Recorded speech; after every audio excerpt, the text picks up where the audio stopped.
Janbask Training.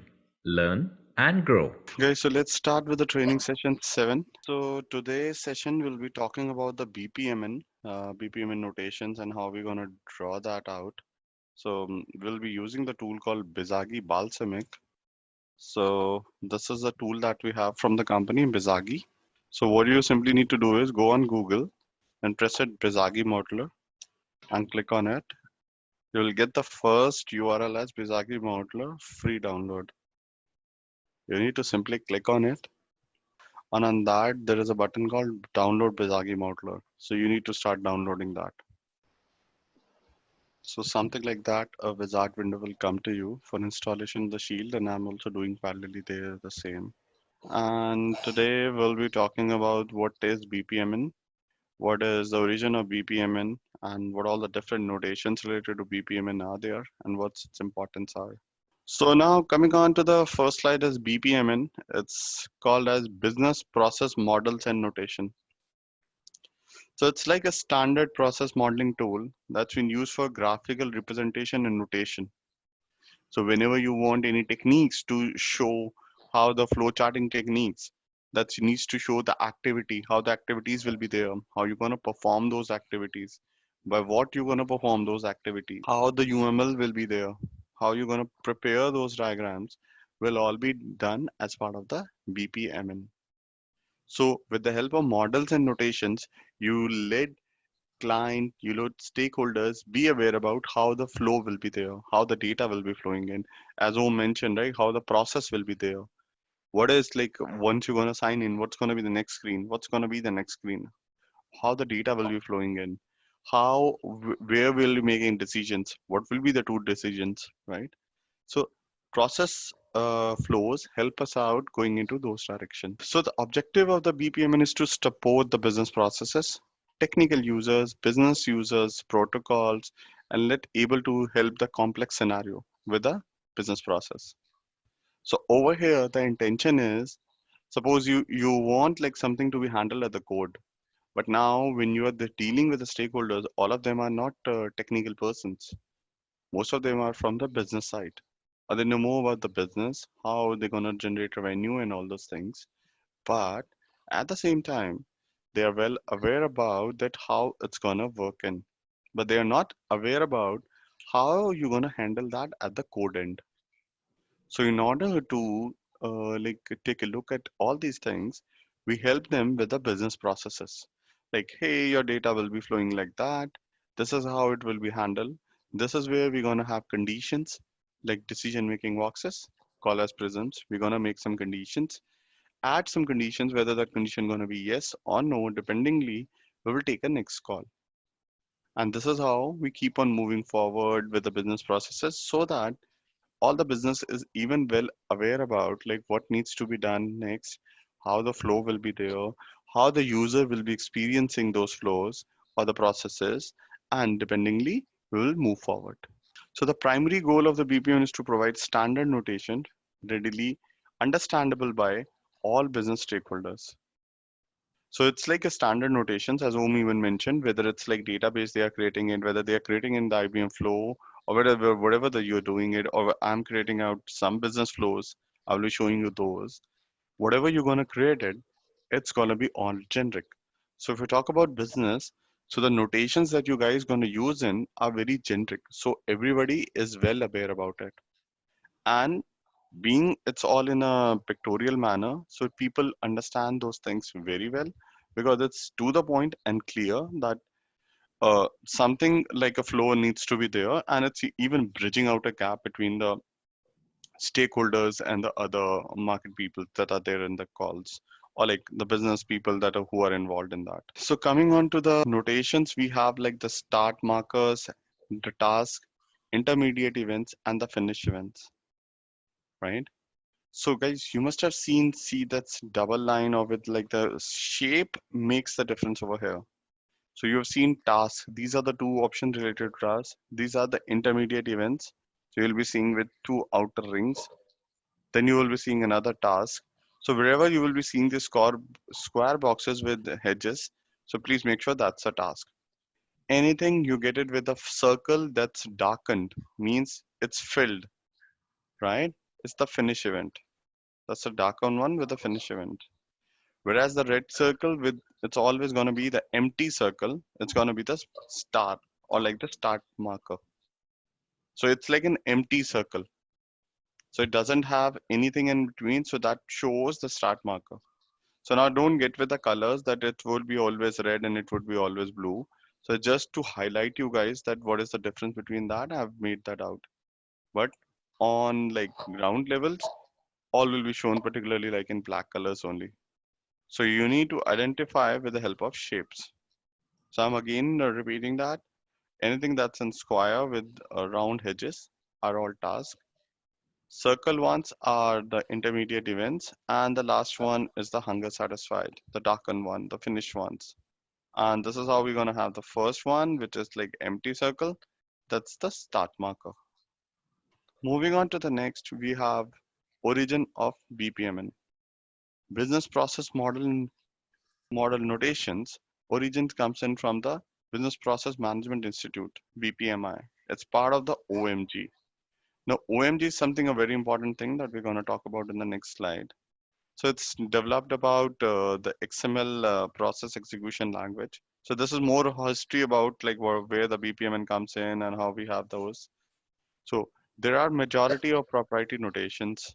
On August 1st, the BPMN 35 companies are part of those. And within more than 10 years, VPN has multiple versions that started coming in with the OMG standards. And in 2011 we have two, and now it's like 3.7 we have available there in the market. That's the latest, and this is how they are keep on coming with their version ones. Now talking about OMG, what's that? OMG is Object Management Group.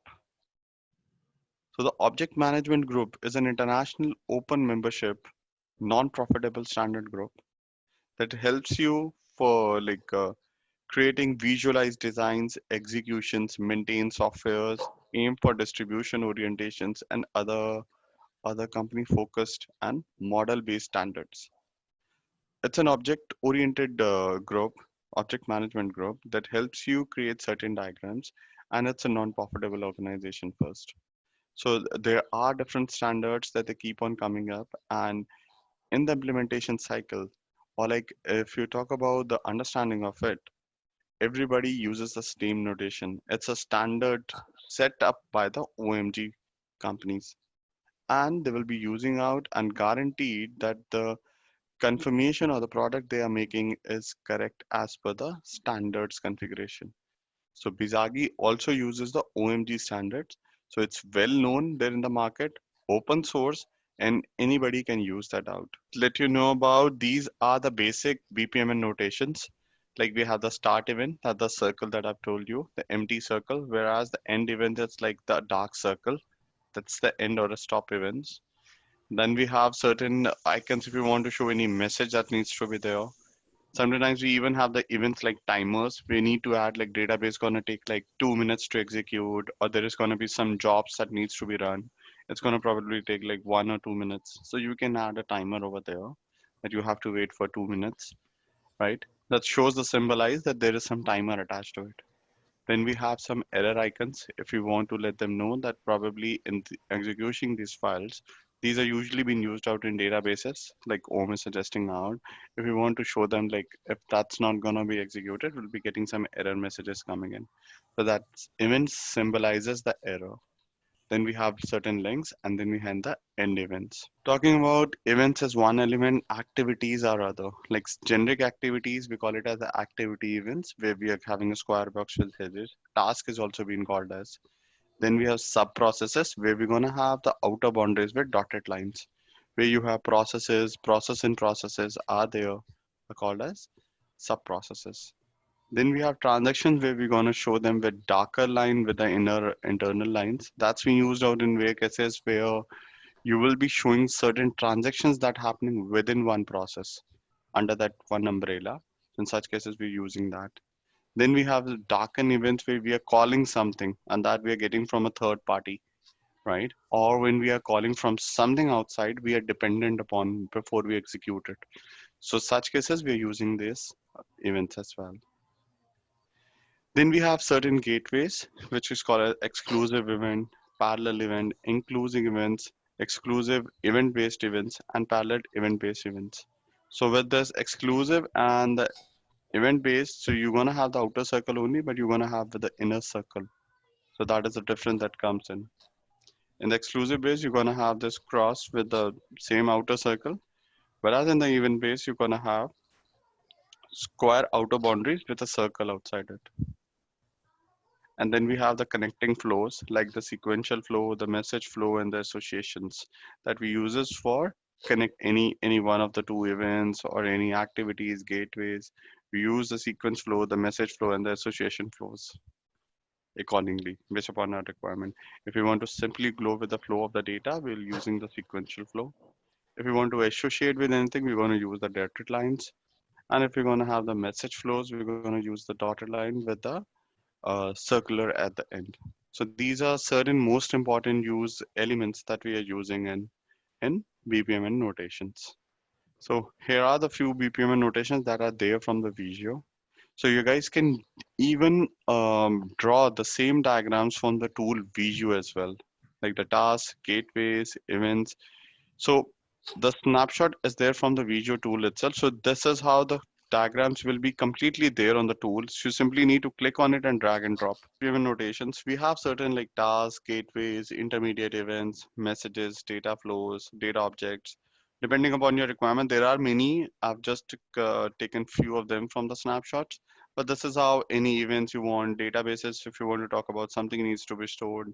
There are some pool and swim lanes, there are groups, there are data objects. So dependingly based upon like what's your data, what's your requirement, you're going to use those symbols. So moving further, to just help you with four basic categories of the BPMN rules are, we're going to have flow objects, that events, activities, and gateways that we right now talked about, the event, activities, and the gateways. Sequential flows that I've shown you, these are the sequential flows. Sequence flow, message flows, or the automation. Events are the ones, activities, and the gateways. So the swim lanes, message flows, and associations are the connecting objects. Swim lanes are nothing but the whole pool and lane that I'm gonna show you. That's gonna be our example even because that's the most important we used out in BPMNs usually. And the artifacts that comes out of it is like data objects, groups, annotations are the ones that we're going to use it for like creating the BPM and drawing diagrams. So this is how the pool looks like. So as you have aware about the swimming pool, right? So on the same grounds, that's the concept is there. You're going to have a big pool in a square shape. And in that, you're going to have different layers, or we call it as lanes. One lane, two lane, three lane, depending upon how much you want to interact with the system.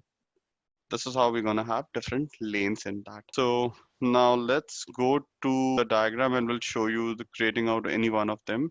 But before that, this is just for your example purpose. Suppose you want a user, a developer, and administrator. You want to collaborate between three to in order to complete the process. So you must have seen, see, that's a complete pool, and I've highlighted out the lanes with different colors so you can better understand. So you can see different layers are there where you can name them. What is that layer? How your system gonna interact, and finally how you're gonna. So this process that's been shown here is like a bug is being reported. You need to verify the bug, fix it up, notify the administrator, and install it up. And this is how you're gonna end the event. Okay, so you must have seen over here that's a user. User sends across the notification to developer. As a message flow, you must have seen see a circle with this message. It checks for the decision making bug, whether it's yes or no. It fixes the bug. It sends the notification to administrator. So it's from second lane, it moves to third lane and again notifies the user and it goes back and the application ends up. And this is how you can draw, interact with the system. If you want to show your user like how the system gonna interact, how that's gonna happen. Similarly, anything like that, you're gonna create them up. So now let's go to that tool and draw this diagram. So now guys, this is like the basic UI or the Bezagi tool. So by default, it will be showing you this particular lane, right? And additional lanes, if you want to create it, you can create it by your own. But before that, let me give you a quick demo. So you have the file section from where you can click on that and click on save, open, depending upon. your requirements. And if you want to go with a new one, simply click on the new blank ones and it will help you out with all the tools information. Going back, we have home, different formats will be there if you want to look into different versions, right? So let me click on this zoom functionalities are there. You want to look into zoom option. You want to have certain names. You want to make some changes into the layouts, like you want to go with like column lanes, right? So you can that use that as well, right? If you want to align into grids, certain related informations around the settings will be even there. So how you want to further publish that, you can create it up and put it up in the format of a Word, PDF, Excel, web, as depending upon what your requirements are. If you want to export it out, you can directly export into image, video, and send it across to their clients, depending upon their requirements. Like if they want in video version, you can create that. If you want to download it like in any other version, any image format, or you want to export it, you can use that as well. There are certain tools that's going to help you up for attachment purpose or like for company's logo that even you can create it using this. So it's totally on your requirement how you want to move forward. So coming back to the home section, if you come in, so we have different diagrams, then we have settings related to text and all spelling mistakes, any sort of deletions or activities that you need to perform that can be handled from the top tabs. So now coming on to the main diagram. So let's take an example. Let's take the generic example that will help all everyone understand around creating the complete process of an Amazon, starting from buying a product to getting it shipped, or probably like the order being executed. So let's start with a fresh new one so that everybody will be there on the same page. This is gonna be the new event that I've created, a new model. So the moment you're gonna have this screens coming up, right? It's showing you by default the the pool. So this is called as pool. Okay. First, it will show you by your own. That means that the generic purpose over here to show the pool is creating the boundaries of your system. So within this pool, everything your execution will be there. So by default, the pool will be coming in, right? And what do you mean by that? Why it's there basically? The reason of having that is just because it's creating the system boundaries. So everything will remain under the system. It's not like that something is like lying over here, something is lying over here. No, it's all will remain under this boundaries. And what is the reason of doing that? It's the reason that there are system boundaries as well. It's not like that everything any from anywhere can come in and just enter that. It's on the security prospect as well that, hey, we're gonna have something layers on which we're gonna interact. And based upon that interaction of layers, we're gonna start the event, we're gonna end the event, we're gonna execute the event, and this is how we're gonna achieve something. Starting with this pool, before I do anything, let me show you wherever you're gonna see the text, right? You simply need to double click on it and you will see the cursor comes in over there. So you can name that lane. Now you will see this will soon become a lane now. So you for the just consider for now this is a pool, and in the pool you will see consider this as one lane. So I've renamed as user. So now you will be seeing lanes over here. So you don't need to do anything. Click on this and drag it over here. You will see the other lane comes in. Again click on it, bring the third layer in, and you will see the second lane is in. If you want to make combinations like that, you can go. If you don't want to make combinations, like you don't want this version of like users having like that, don't go with that. Simply click Control Z and make sure you're using lanes in this manner. So this is how you must have seen that the layers will be there and different layers accordingly will be coming under each. So this is how your two lanes are even started coming in. So now that's lane one and that's lane two, right? If you want the third layer, just bring that up even. So you will see the third lane even is in. So just think about it. We now need to let the user know how the process will be. Instead of having all those verbal discussions, all those things that we discuss, hey, it's going to work like that. So before that, how your system going to works, and now you need to think in your mind like what will be the three difficult buckets or like the three different lanes will be there. So first, think about it. Some user is gonna be there who gonna interact with the system, right? And gonna order something. So just think about it. You're gonna have a user, that's lane one, and now this is the boundary of user. So I've seen this why the lane of concept is there. Now because you put it on the header as user. Now this is the only boundary for a user. So anything that a user is performing an activity will be forming under this lane, not under this lane. So why we have created out such BPM and diagrams is because when you clearly aware that user itself is going to do the 100%, then we don't require these diagrams. We can simply don't have any multiple layers and we can execute all of the stuff.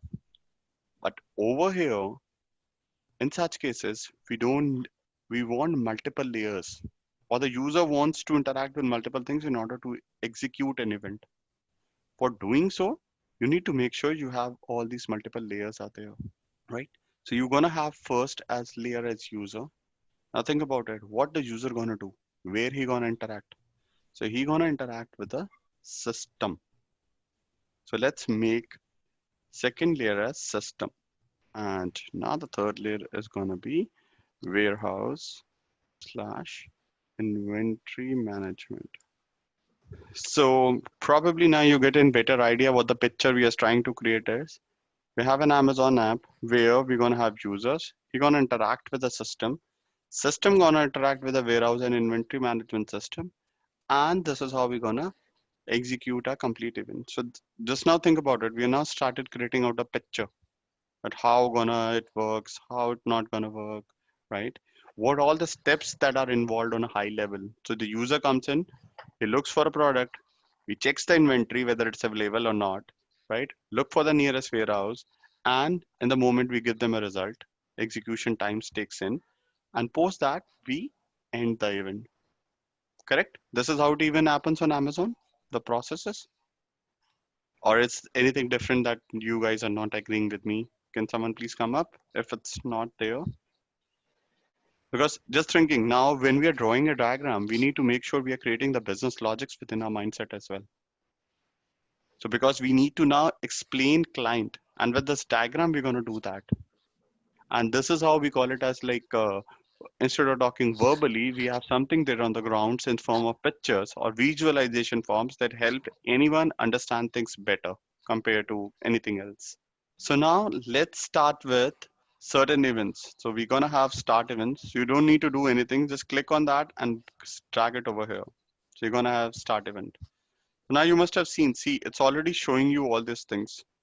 So it's saying if you want to use any one of them, just simply click on it and drag it in front of you and it will be there. So the red icon that you're seeing at the last is like the end event. This is the decision making one, gateways. These are the tasks we talk about. And now, since I've shown you multiple tasks, you need to click on this arrow and it will show you the other ones as well. The business one, the send message, receive task, user task, none task. Okay. So if you want to go into more detail, like which one we really wanted, like for this, even if you want to go with events, right? Click on this. It will show you all the other events, like the time event, the exclusive event, parallel event, multiple events, timer events, all those things are shown over here, right? Similarly, if you want to take a look at the sub processes, you will see this sub process, reusable sub processes. All those options will be there in the drop downs. Then we have these connection objects. If you want a dotted line, you want to see the associations, you want to help them up with a message flow, all those will be there.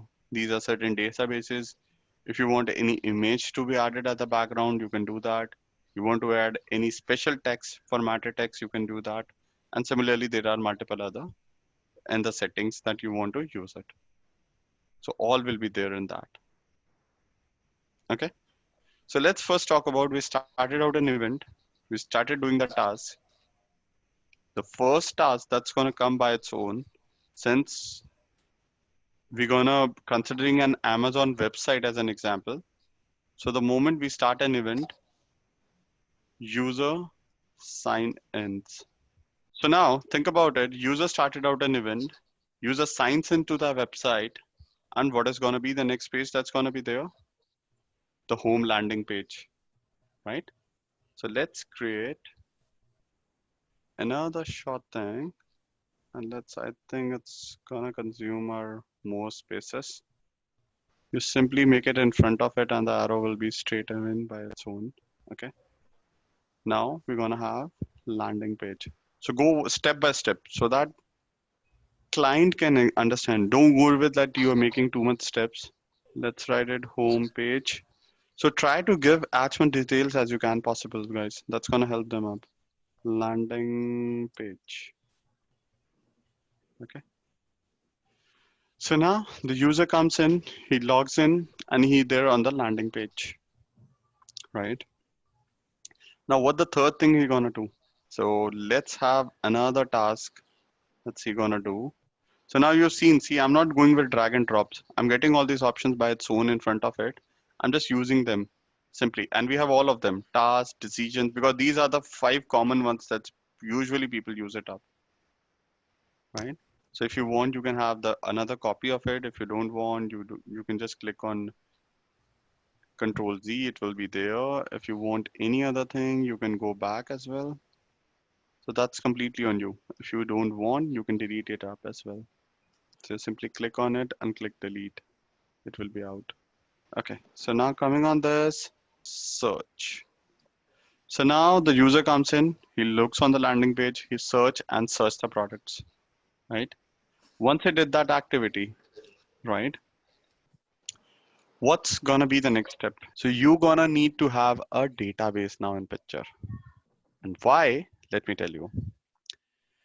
The moment you click on search, right, or anywhere on any website, a request goes to database and check what we have similar product by that name, and then they're going to use that learning methods of like you simply write it up iPhone, even if you write it up 11, right? So they have this search functionalities. You must have seen, you write it up anyway, it gives you the guesses from where that comes in. So these are search languages that's been put out with keywords and certain other things, but where actually that's been stored.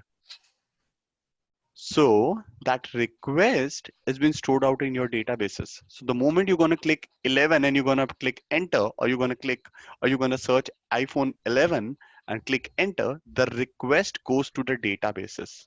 But how that happens in technicality, it sends across the moment you put down that text in the search, it sends across a request to the database asking, hey, client is looking out for iPhone 11.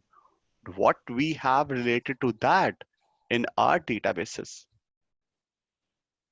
And based upon that only, it will even search you the recommended options as well as related products like that. Whatever is being set out using our language search objects in that particular databases. So the moment now you search, a request gonna go. So now you need to decide which request will come in picture. It's not like a flow that has been used out for activity. Is this going to be a message flow? And you just need to bring it up and use its last option like that and simply click on that. And the moment you're gonna click on that and you're gonna use it up. So now what I did is I created out a linkage and it's a sequential flow, right? The message flows that search is done. We look out for database and let's make our database a bit bigger so that it should look like that we have a lot of data here. Okay. And now you have seen, now we have created the linkage between lane 1, we have moved out to lane 2 now. See, now we are on lane 2 and we are in system and we are interacting with the system with the database. What is going to be the next steps, guys, now? We're gonna get the search results. In simple language, we can say the search results or the product results. So now with the next steps, the moment we're gonna get search result, there will be one product that would be highlighted and the rest will be there as recommended. So now we're gonna have a decision box. And now why decision box? Let me tell you. Just think about it, your experiences on Amazon or in generic even talk about like what is gonna be there. The moment you put down request to the database, hey, search my product, right? You're gonna search and give you the results. The moment you're going to have your results, it's going to give you a complete set of results on your page. That will be having one product that has been described with all its reviews, descriptions, everything, product price, everything, right? But the others will be there at the lower bottom with recommended, or like it would be similar products, recommended products, and everything. Now over here, the decision box comes in picture, that whether the highlighted product you want to buy it or not. This is where you're going to go with that condition of yes and no. You have that product decision coming in. Two options that may arise of it, whether you want to, yes, you want to take it or you don't want to. Now the product decision comes in and you now need to have again two tasks associated to it. You need to help me like squeezing out, not squeezing out, like elongated this lanes. So now when you need to write down on the arrows, you simply need to click on this, double click on this arrows. It will be highlighted and start typing. And it will be, the details will be shown over there. So now you search the results, product decision comes in picture, yes and no are the two options. You select it, buy a product or look for other options. So now you are there on the stage. When you're going to buy, you're not going to buy, you're going to make a decision whether you want to buy it or not, right? Suppose we consider a situation that you're going to buy it up. So what is going to be now the next request? Now what is going to be have for that? It's going to be a sub process, right? A reusable sub process will be there now. And just select this red dot and just bring this up over here. Okay. So now what has happened over here is, let me even add a point here, that look for inventory and shipping address. Why I've added shipping address as well, and I've used it out as sub process. The reason of doing it, once you buy a product, right, three activities you need to do parallelly. That's the reason I've used the flow that I've used it, right? It's the association. So we are associated to this while taking a final call. And why I used it out of sub process, the reason is sub processes mean three decisions will be taken in under this. First, if I want to buy a product, how many inventories I have? You're gonna give me that result. First thing. Second thing, whatever the area pin code or like any zip code that I've entered, whether we are delivering that, it's gonna give me the result of the two parallelly with that execution, right? The moment we click on buy, it's gonna ask for like how many quantity you want to buy it. Before whatever is being shown to us, they check in their inventory whether we really have. Parallelly, they are even checking out. That's why I mentioned this lane name as warehouse slash inventory. So over here, looking out for the warehouse and the inventory part, and do we have both of them? They look out for that. So the warehouse person will be identifying whether we are delivering at the zip code, and the inventory person will be looking out how many inventories we have. Maybe client wants to buy 10 iPhones. Maybe he wants to buy 50 iPhones. Maybe he wants to buy 100 iPhones. There are no limitations. Until unless you guys have not put it up, there is no business rule. But whatever the maximum business rule will be there, you're gonna add those up. This sequential flow I've written up in the same response only, they will be getting the response coming in. That is the reason of using the association over here and sequential flows over here.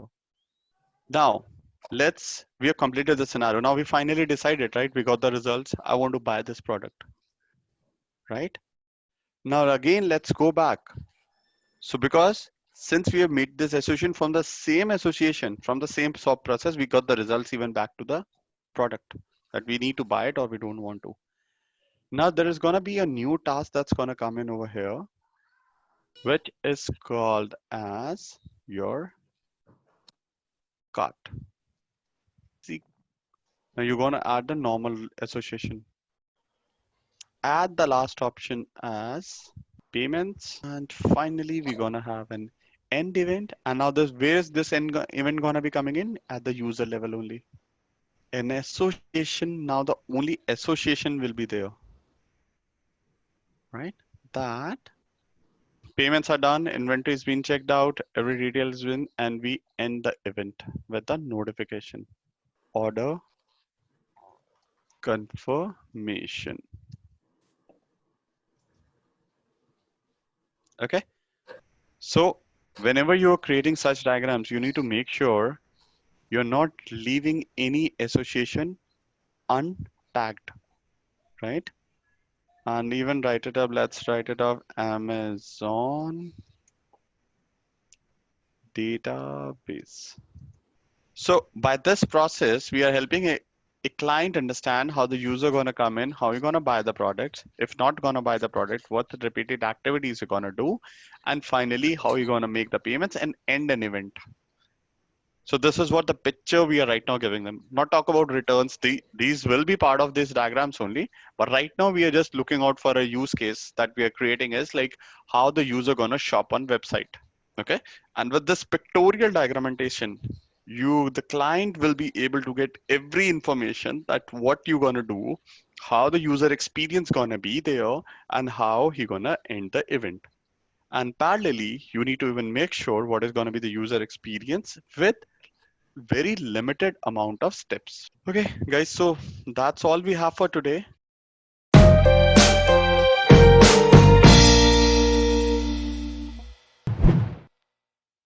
Janbass Training. Learn and grow.